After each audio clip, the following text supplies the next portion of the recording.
জীবনের সবচাইতে মূল্যবান জিনিসটাকে মূল্য দেওয়া শিখো ভাই।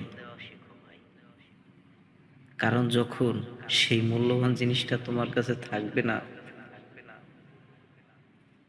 তখন তুমি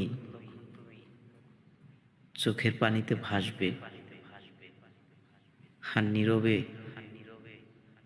সেই মূল্যবান জিনিসটাকে খুঁজবে।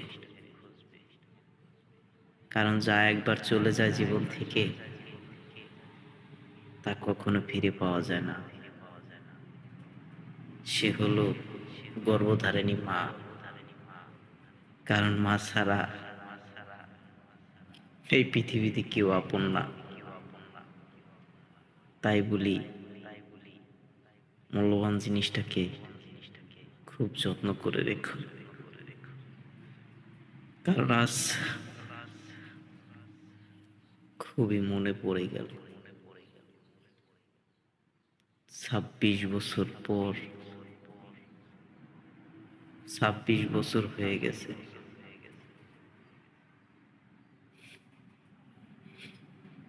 দু চোখে দেখতে পারি না,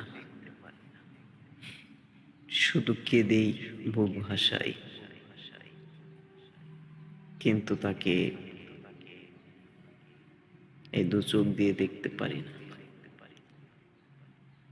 কারণ মূল্যবান জিনিসটা না বোঝার আগেই হারিয়ে ফেলেছি। তাই সবাইকে বলি, মাকে কেউ কষ্ট দিও না, খুব যত্ন করে রেখো।